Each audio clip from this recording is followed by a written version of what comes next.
Lyca மற்றும் red giant movies தயாரிப்பில் பிரம்மாண்ட இயக்குநர் சங்கர் இயக்கத்தில் உலகநாயகன் கமல்ஹாசன் நடித்த இந்தியன் 2 உங்கள் அபிமான திரையரங்குகளில். இப்போது நாம் பார்ப்பது 2024 நாடாளுமன்ற தேர்தலினுடைய சட்டமன்ற பகுதி வாரியான முடிவுகளையும் இப்போ நடக்கக்கூடிய இடைத்தேர்தல் முடிவுகளையும் பார்க்குறோம். கருவாச்சி, புதுக்கருவாச்சி, உடையாநத்தம், அத்தியூர், திருக்கை இந்த 4 பகுதிகளில் வாக்குகள் எவ்வாறு மாறி இருக்குன்னு பார்க்குறோம். 2024 அதாவது இந்த நாடாளுமன்ற தேர்தலில் பதிவான வாக்குகள் திமுகவுக்கு 1921. ஆனால் அதுவே இப்போது 3634 அதிகரித்திருக்கிறது. அதனுடைய வித்தியாசம் 1713 வாக்குகள் இங்கே கூடியிருக்கிறது குறிப்பிடத்தக்கது. ஸோ இந்த பகுதியில் 1700 புது வாக்குகள் கிடைத்திருக்கிறது. பாமகவுக்கு 1400 வாக்குகள் கிடைத்த இடத்துல 2900 வாக்குகள் இங்கே வந்திருக்கிறது. 1400 வாக்குகள் கூடுதலாக கிடைத்திருக்கிறது.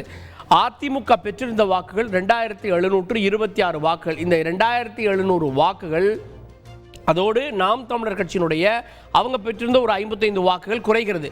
ஸோ இதையும் சேர்த்தனா ஒரு 2800 வாக்குகள் மற்ற கட்சிகளுக்கு செல்லுகிறது. அதோட புதிய வாக்குகளும் இணைந்து திமுக 1700 பாமக 1400 வாக்குகளை பெறுகிறார்கள் இந்த குறிப்பிட்ட பகுதியில்.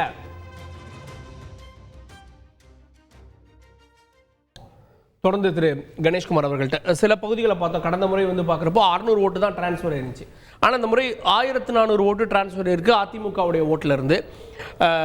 திமுகவுக்கு 1700னா பாமகவுக்கு 1400. இந்த பகுதி வாரியாக பார்க்கணுமா? ஓட்டுகள் அதிமுக ஓட்டு சில பகுதியில் டிரான்ஸ்ஃபர் ஆகுது, சில பகுதியில் ஆகலன்னு பார்க்கணுமா பாமக? இல்லை, அப்படி பார்க்க வேண்டியதில்லை. மரியாதைக்குரிய அண்ணன் டிகேஎஸ் அண்ணன் சொன்ன மாதிரி தான் அது குறிப்பிட்ட அதிமுகவுடைய கோர் ஓட்டர்ஸ் இருக்காங்க இல்லையா, அவங்க யாருக்கு வாக்களித்தாங்க என்பது தான் அதை காட்டுமே தவிர்த்து இப்போ ஒரு தேர்தலுக்கும் மாறும். இப்போ ஒரு தேர்தலுக்கு இந்த தேர்தலுக்கு அதிமுகவுக்கு வாக்களிக்கலாம், இந்த தேர்தலுக்கு திமுகவுக்கு வாக்களிக்கலாம், இந்த தேர்தலில் பாமகவுக்கு வாக்களிக்கலாம் அப்படின்ற மனநிலை உள்ள வாக்காளர்கள் கொஞ்சம் சற்று அதிகமாக திமுக பக்கம் இந்த வாட்டி வாக்களித்திருக்கிறார்கள் என்று தான் அது புரிந்து கொள்ள வேண்டுமே தவிர மொத்த அதிமுகவில் பெரும்பான்மையானவர்கள் திமுகவுக்கு வாக்களிக்கிறாங்கன்றது ஏற்றுக்கொள்ள முடியாத ஒரு விஷயமாக தான் நாங்கள் பார்க்குறோம். ஏன்னு சொன்னால் ஒரு உண்மையான அதிமுககாரன் எப்பொழுதும் திமுகவுக்கு வாக்களிக்க மாட்டான்னு நாங்கள் நம்புகிறோம். உதாரணத்துக்கு அந்த கட்சி துவங்கப்பட்ட காலத்திலிருந்து இன்னி வரைக்கும் அவங்க திமுக எதிர்ப்பு தான் பிரதானமாக வைத்துக் கொண்டு இருக்கிறார்கள். இல்லை, அதில் இன்னொன்று வைக்கிறாங்களே, இன்னைக்கு திராவிட கட்சிகளில் அதிமுக முரண்பாடு இருந்துன்னா ஒரே தீர்வு ஒரே மாற்று திமுக தான் அப்படி எடுக்க முடியாது. அவங்களுடைய பிரதான எதிரி அது எதற்காக அவங்க திமுக கட்சியை துவங்கினார்கள் என்பதற்கான காரணம் இருக்கு இல்லையா. அவங்க அதெல்லாம் அரசியல் தெரியாத புரியாதவர்கள் ஒன்றும் அதிமுகவில் இருக்கிறவங்க கிடையாது.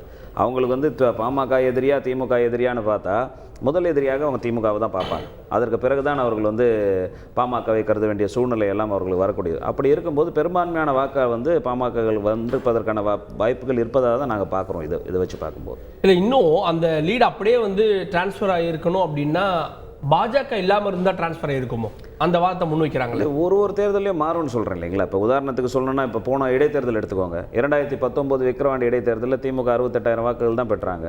அப்போ இன்றைக்கி அன்றைக்கி பாஜக எங்கே இருந்தாங்க? அந்த கேள்வி இருக்குல்ல. அதை வச்சு தானே அதிமுக அன்றைக்கி ஜெயிச்சாங்க. அப்போ இன்றைக்கி இருந்த சூழ்நிலை மாறிடுது அப்படின்றல மக்களுடைய மனநிலை ஒரு தேர்தலையும் மக்களோட மனநிலை மாறும்.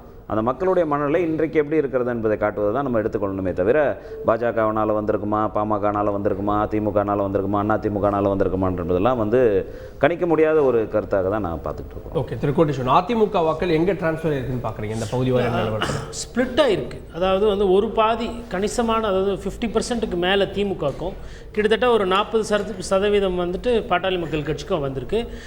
அதிமுக வாக்குகள் நாம் தமிழர் கட்சிக்கு டிரான்ஸ்ஃபர் ஆகலை, இல்லை ஸ்பிளிட் ஆகலை. ரெண்டு இடத்துல ஸ்பிளிட் ஆகிருக்கு. ஆக்சுவலாக அவங்களுடைய வாக்குலேருந்து குறைஞ்சிருக்கு. அப்போ இந்த நமக்கு ஏர்லி ட்ரெண்ட்ஸ் என்ன காட்டுதுன்னா கிட்டத்தட்ட 4 ரவுண்டோட ட்ரெண்ட்ஸ் நம்ம பார்க்குறது போது இதுக்கு ஒரு ஆல்மோஸ்ட் 25% ஓட்ஸ் எண்ணப்பட்டிருக்கு. 25% முடிவுகளை பார்த்தீங்கன்னா அதிமுக வாக்குகள் பிளவுபட்டு பெரும்பான்மையினர் வாக்கு திமுகக்கும் ஒரு கணிசமான ஒரு 40% அந்த மாதிரி பாட்டாளி மக்கள் கட்சிக்கும் நாம் தமிழர் கட்சிக்கு டிரான்ஸ்ஃபர் ஆகலை. இதில் இன்னொன்று ரொம்ப முக்கியமாக நம்ம கூர்ந்து கவனிக்க வேண்டியது என்னன்னா, நம்ம அதிமுக வாக்கு வங்கியை பற்றி தான் பேசிக்கிட்டு இருக்கோம். தமிழகத்தில் பாரதிய ஜனதா கட்சி வளர்ந்து விட்டது, 12லேருந்து 18 விகிதாச்சாரம் நாங்கள் வளர்ந்துட்டோம் அப்படின்னு சொல்லிட்டு நிறைய எக்ஸிட் போல், ஒரு 7-8 எக்ஸிட் போல் தகவல்லாம் வந்தது. கடந்த 2024 தேர்தல், ஏப்ரல் தேர்தல் பேசும்பொழுது பாஜக டபுள் டிஜிட்டில் போயிடுச்சு. பிரதான எதிர்கட்சி நாங்கள் தான், திமுகவுக்கு எதிர்க்கிற கட்சி நாங்கள் தான், அதிமுகவுக்கு மாற்று நாங்கள் தான் சொல்லியிருந்தாங்க. ஆனால் பிஜேபியும் பாட்டாளி மக்கள் கட்சியும் கூட்டணியில் இருந்தது. பாரத பிரதமர் மோடி அவர்களோட படத்தெல்லாம் புகைப்படத்தெல்லாம் வச்சு பிரச்சாரம் பண்ணாங்கன்னாங்க. அதுக்கு எந்த இம்பேக்டும் இங்கே தமிழகத்தில் இல்லைன்றது காட்டுது. உதாரணத்துக்கு ஒருவேளை பாஜகவோட கூட்டணி இல்லாமல் பாமக தனியாக போயிருந்தா மேபி இதை விட கூடுதலாக வாக்கு வாங்கியிருக்கலாம். இல்லை அதிமுகவோடு போயிருந்தாங்கன்னா மேபி இதை விட பெட்டராக பண்ணியிருப்பாங்களோ என்னமோ. பட் பாட்டாளி மக்கள் கட்சியும் பிஜேபியும் சட்டமன்ற தேர்தலில் போனாங்கன்னா இது வந்து ஒரு ஃபேக்ஷன், அதாவது ஜெயிப்பாங்க, நம்பர் 2 வருவாங்க, 80% ஓட்டு வாங்குவாங்கன்றது பேசல. பட் அந்த மினிமம் பேலன்ஸை இங்கே உதைக்குது. பாட்டாளி மக்கள் கட்சி வந்து தமிழ்நாடு பூரா 6% வாக்குகள் வைத்திருக்கிற ஒரு கட்சி. வட தமிழ்நாட்டில் பார்த்தீங்கன்னா அவங்களுக்கு 15% 20% வாக்குகள் அவங்களுக்கு கணிசமான வாக்கு வங்கி இருக்கிறது.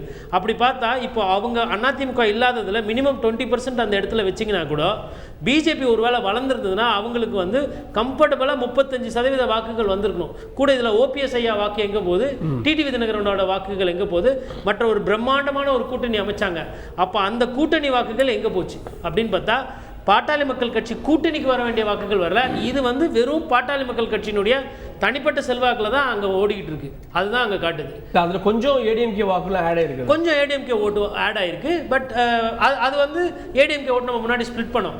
அந்த நம்பரை பார்க்கும்போது இது வரல. இப்போ வந்து இவங்க சொல்லுவாங்க இல்லை நாங்கள் வளர்ந்துருக்கு, அதெல்லாம் பேச முடியாது. இந்த ரிசல்ட் வந்து காட்டுறது என்னன்னா பிஜேபிக்கு வந்து அந்த க்ரோத் இல்லை அப்படின்றத தெளிவாக காட்டுது. ஏன்னா ஸ்ட்ராங் டிஎம்கேவை எதிர்த்து பிஜேபி பிரச்சாரம் பண்ணுது. அப்பொழுது அதிமுகவோட வாக்கு வங்கி ஆட்டோமேட்டிக்காக பிஜேபிக்கு வந்திருக்கும். இவங்க என்ன சொல்கிறாங்க, திமுகவை அதிகமாக விமர்சனம் பண்ணுறது பாஜக தான், திமுகவை அதிகமாக விமர்சனம் பண்ணுறது அவர்களோட ஊழல்களை பட்டியலிடுறதாகட்டும், அந்த கட்சியின் மீது இல்லை அந்த தனிப்பட்ட கருத்துக்கள் எல்லாமே அண்ணாமலை எதையுமே விட்டு வைக்கவில்லை. எல்லாத்தையுமே பேசிட்டு, அதுவும் கள்ளக்குறிச்சி மாதிரி ஒரு சம்பவம் நடந்து ஒரு 70 உயிர்கள் பிரச்சனை வந்தும் இந்த வந்து அங்கே வந்து பாட்டாளி மக்கள் கட்சிக்கு ஓட்டு வரல அப்படின்னா இது வெறும் ஏதோ பிஎம்கே கொண்டு செட்பேக் இல்லை, கூட பிஜேபியும் இருக்குது. அந்த பிஜேபியோட வாக்கு வங்கி இருக்கா இல்லையா அப்படின்றது ரொம்ப முக்கியமான ஃபேக்டர் இங்கே பார்க்கலாம். ஓகே, பார்ப்போம். தொடர்ந்து கூடுதல் பகுதிகளுடைய புள்ளி விவரங்களும் கிடைக்கப்பட்டிருக்கிறது. பூத் வாரியான தகவல்கள், மற்ற சில பகுதிகளுடைய தகவல்களும் கிடைக்கப்பட்டிருக்கிறது. அதனை பார்க்கலாம்.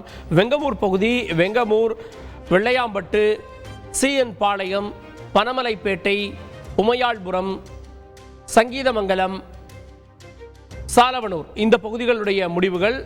வெங்கமூர், வெள்ளையாம்பட்டு, சிஎன் பாளையம், பனமலைப்பேட்டை, உமையாள்புரம், சங்கீதமங்கலம், சாலவனூர் இந்த பகுதிகளில் நாடாளுமன்ற தேர்தலுக்கும் இப்போ இடைத்தேர்தலுக்குமான வித்தியாசம். திமுக 2800 வாக்குகள் இந்த பகுதிகளில் பெற்றிருந்தது, இப்போது 5400 அதிகரித்திருக்கிறது. அதாவது 2600 வாக்குகள் கூடுதலாக அவர்களுக்கு கிடைத்திருக்கிறது. பாமகவை பொறுத்த வரைக்கும் 791 வாக்குகளை தான் பெற்றிருந்தார்கள்.